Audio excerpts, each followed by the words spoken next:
Linda, welcome back. Welcome. Good We to have see you, a very Sam. special guest today in Lynzy Groves. Lynzy's going to talk to us today about Alzheimer's and the walk to end Alzheimer's. Lynzy, welcome to the program. Thank you for having me. It's good to be here. We're so excited to have you on. We know from experience that if people haven't experienced Alzheimer's upfront and personal, that they probably will at some point. Yeah. And Unfortunately, it's a growing problem across the entire United States and the world. In the world. Yeah. And so tell us a little bit about the walk. How did it get started and where can we go from there? Sure. So the Alzheimer Association has evolved a lot and since 1980. So we really came together actually a few years ago, to be perfectly honest. We had chapters operating all across the country, and then we unified to really work through what was known as the memory walk. For those of you who Okay. have Okay. heard of Okay. us in the past, we are Hmm. now the Walk to End Alzheimer's for about the last 7 years. So we really see the Walk to End Alzheimer's events across the country. Like locally, I'm in Pittsburgh. We're one of the top walks in the country. But what we see in 600 plus communities across the United States, that this is the largest form of community we can have. I always call it our largest support group that the Alzheimer's associations offer locally. But it's a tangible way to fight back against a disease that really steals so much from us. Yeah. Yeah. You mentioned one thing, community. Mhm. This disease affects so many. I mean, my mom uh, Right. had Alzheimer's and died from complications from it. And when she had her last stroke, the um, uh, hospital in Denver, I can't remember the name of it now, Linda, the primary stroke hospital there in Denver, when they did oh, all the okay. scan, huh? No, I know which one you mean, but I can't Yeah, think of it. They've all changed names now, so yeah, I know. But when they did all the scans and everything, she only had 25% of her brain was functioning. Yeah, So, that's truly unfortunate, and really, it's the best asset we have with this disease is time. So trying to mhm, get an early diagnosis and not letting it get to the point yeah. where really intervention isn't successful. We're working on some things with the different research projects across the world to hopefully help later stage Alzheimer's. But really, right now, our hope is in that early access to care, and just really trying to reduce the wait times people have to get in these specialists. I see. So, correct me if and maybe I'm off base here a little bit, but I know that especially in seniors, because I know because I just had my annual Medicare, what are these 5 words or 3 words or whatever? Isn't there something a little more advanced than try to remember these words to help clinicians uh, begin to look for signs? There are some things in the pipeline, and some actually Okay. in Pittsburgh is one of the reasons I love to go on shows like this to share my city and our progress, because Okay. we are really spearheading the fight for those early diagnostics tools. So we don't play as much in the drug space as some other locations across the country, Hmm. but at the University of Pittsburgh, they have created a blood test. It is approved. It will be approved, I should say, by Medicare and Medicaid. We already passed a law in the state of Pennsylvania, and we're working. I don't know if every state in the United States has covered that yet, but that's not my area of expertise. But what we are seeing now is just trying to reduce the cost in general, and access to getting that tool is a little bit confusing for primary care physicians and some of the other physicians that we're working with. Because if we could have a blood test, those who want to know would probably be running to their doctor's door, trying to get that simple test to see if we have a genetic component, Right. especially in people that have family histories. Like, I mean, Right. myself included, I would want to know. Hmm. Yeah. It. I will say that it's somewhat comforting Mhm. and somewhat not. I have 2 of the 4 markers, Right. and so, but then again, that blood test was done to try and qualify for a clinical trial. Mhm. So I have no idea what that blood test would have cost outside of Right.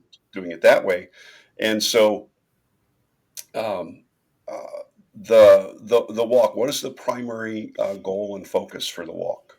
Sure. So, I mean, with any charity nonprofit walk, we're trying to raise as much money as Mhm, possible to keep our research funding going. Just as an mhm, example, in the city of Pittsburgh, we last year we raised a little over $700,000 to we get to keep that money right in our own backyard with our own research studies, which is nice. So I at least can brag about that with my local teams and business partners. But when we think of the grand scheme of what the Alzheimer's Association does, is we invest our prime most of our funding that we fundraise, whether it's through the walks or some of the other things that we do as an association, into research. That's our primary focus.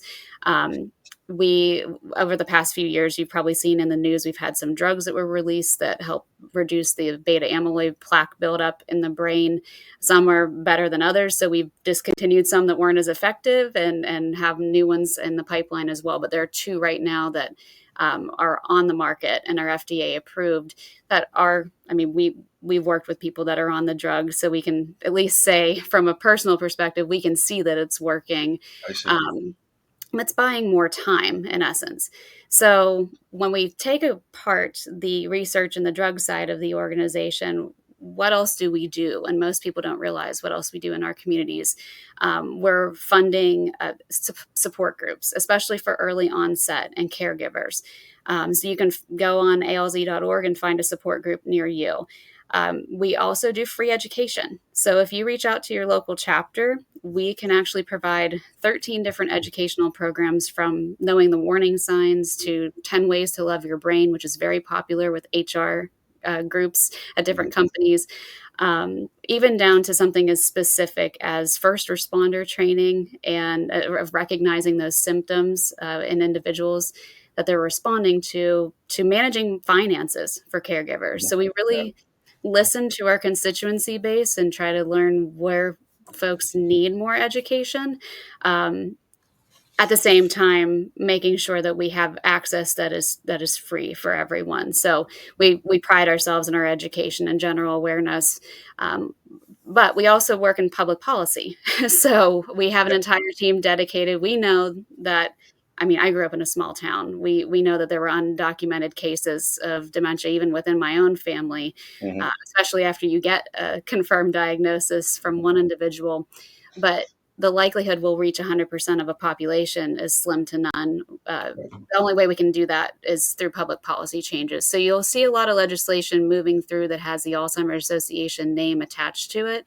Most notably, recently, is a bill that's about helping caregivers get a tax refund for, or tax credit, I should say, for caring for a loved one with a disease. So that is currently somewhere in the process of becoming a law. Again, not my area of expertise, but right, it's very exciting to see that we're trying to give back to those who give so much to the individuals living with the disease.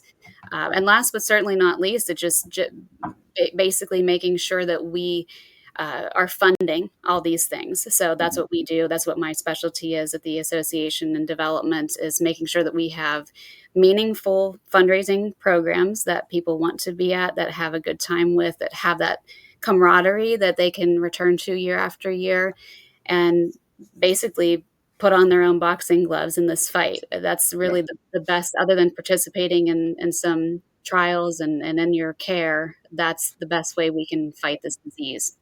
right. You know, it's a very complex and interesting disease. Um, w when you look at, just in my own situation with my mom, for example.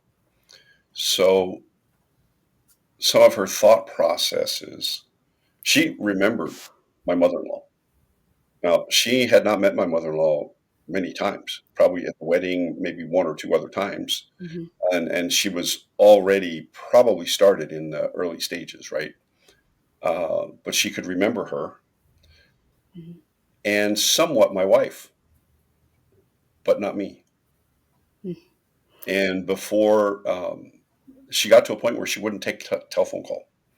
mhm. So, no matter how far away I was, always talk to her at least once a week. Right. And but So there was no recognition, I guess. When we were up there right before she passed, she recognized my granddaughter, the granddaughter whose baby I have today. Um, and you could see a sparkle. You could see it in her eyes, right? And but then you don't know what she's thinking, Mhm. and she has no way to express it. Right. So It's tough. It's really it takes so much from mhm, not only the individual dealing with the disease, but from the family that mhm, is doing the same journey as well, just in a different capacity. And we hear that a lot and in personal experience. I mean, every single person that I work with in the Pittsburgh office is personally affected by this disease. And just hearing those stories for even from the teams that walk with us, it it's truly that every person is different with how mhm. this disease impacts them, whether it's Alzheimer's or of the many other forms of dementia.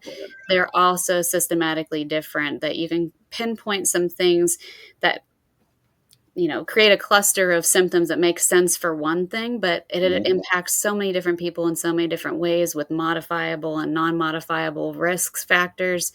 My grandfather, we think he had vascular dementia. He had a few strokes in his life and was a lab chemist, so there's probably something to do with pollution, but Mhm. there's just not enough research in that area specifically to confirm that. But he remembered us, maybe not our names. That wasn't important to me, at least, but it was just remarkable what the long-term memory Right. they Right. have versus the new, and I think he thought I was my mom. I looked just like her. So, it made a lot of sense, that he was Mhm. still familiar, but I know what you mean by that Yeah. sparkle. They're still there. They're just that Yeah. communication piece is really, I think, what's the most Mhm. devastating. Yeah. It was funny after we left for one visit, mom told my sisters that I was her great grandfather, whom she'd never met, but seen a picture. Oh. So She it's remembered the picture, yeah, and your face matched exactly, that picture. exactly, exactly. Talk a little bit about caregivers, and you mentioned something about some legislation for tax credit and stuff like that. So part of the problem with caregivers is that it's a full time job. It is. Mhm. And that's something that I focus a lot with the business side of our partnerships as an association. We are losing so many people in the workforce because it just is simply cheaper to give the care ourselves, and again, I'm not nothing against moving people into living arrangements that make more sense, or if you can take care of your loved one, that's fantastic too. It's whatever makes sense for the person, but Right. really, if you think about it, there are nearly 12 million Americans that are providing unpaid care Mhm. Mhm. for Alzheimer's or another form of dementia, and that's basically costing us as a country about $413 billion a year, and has no sign of slowing down. I know personally from our experience, my mom, at the height of her career, ended up leaving so that she could take care of her dad. And at that point, you do that for a few years. You let your own health go. You aren't the area of focus, and then when that person is gone, now what? You're how many years later is it reasonable to go back? Are you physically able to go back to work? Like, there's a lot of questions that are left open-ended, and Yeah. it's not just that sandwich generation either. We're seeing rates of diagnoses that are far lower and lower. Yeah. Yeah. Even a local individual family that we work with, all 5 of the kids have the genetic markers for it, and 2 have already passed. One was diagnosed at age 29. Wow. So, getting that access to care, let alone having someone listen to you that you may have Alzheimer's or dementia at such a young age, it's very difficult to navigate that space. So, Yeah. I don't envy any caregiver's work. I mean, they do an immense amount to make sure that their loved ones are advocated for and are important. That we lose that sense of importance, we lose that sense of humanity sometimes in the fight for caregiving. But we also don't want them to be forgotten, because they Right. are the ones that we really want to make sure are supported. And that's why we try to keep access to resources for caregivers as at the fingertips as possible, especially through like our helpline. Our helpline is 24 hours a day, 7 days a week, and 365 days a year, where a licensed or master's level clinician will literally pick up the phone, and the average call time is 43 minutes. So Wow. that it's not a robot. You know that you're talking to someone that can help diffuse a situation at 2 o'clock in the morning on Christmas Eve, or something like that. So really, we pride ourselves in an organization in making sure that caregivers know that they have access to someone that can help 24 hours a day. And Yeah. I think when you look at, especially with it showing up at younger and younger ages, Hmm. Yeah. in my age group, I'm 63. We expected to look after my parents as they got older. You know, my dad was 90 when he passed from Parkinson's, and my mom was in her mid 80s. And you kind of expect that. You don't necessarily expect to be taking care of your parents when they're in their 60s and 70s. Um, not in my generation. And you mentioned the sandwich generation, because they're taking care of their families at home, and Right? then they've Right? got to manage this. Where do they find time to do anything else, right? Wow. Yeah. And if like we had some staggering statistics with our facts and figures that came out last year, and it did not change all that much moving into 2025. But the lifetime risk for a woman over age 45 is 1 in 5.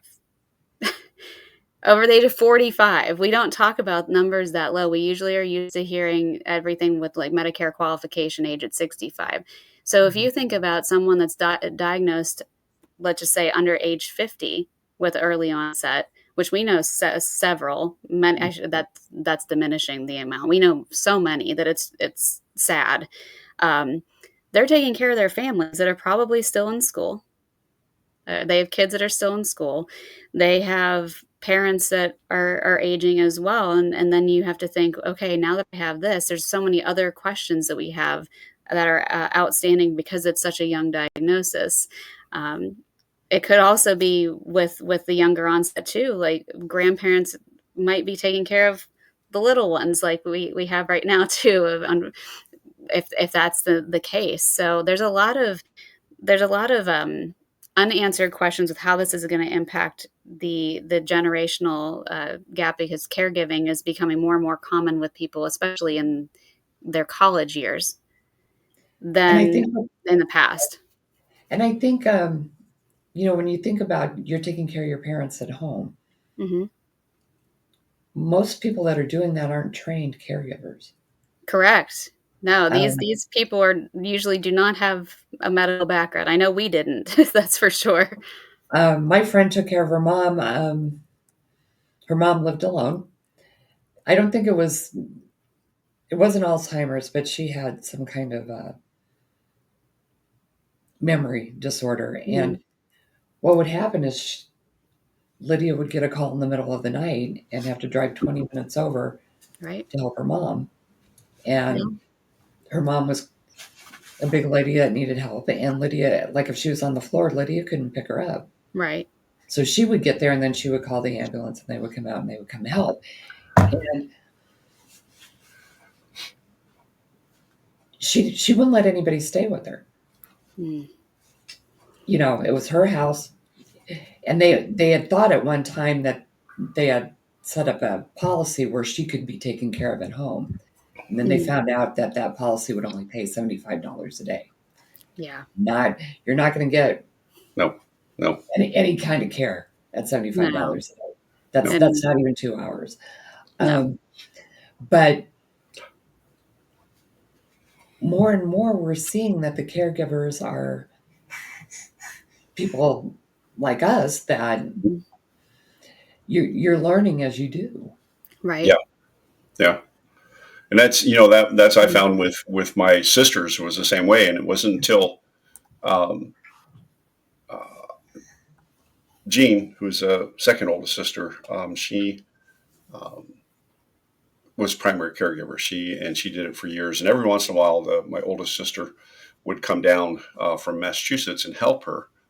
And then Lois, who's the baby of the family, she moved out from Kansas to help. And so once they started in a rotation like that, it worked out a lot better for them. But boy, there Right. for that first year, Jean was doing it all. And I thought she was going to break. I was like everything I could to, I'm in Florida, they're in Pennsylvania.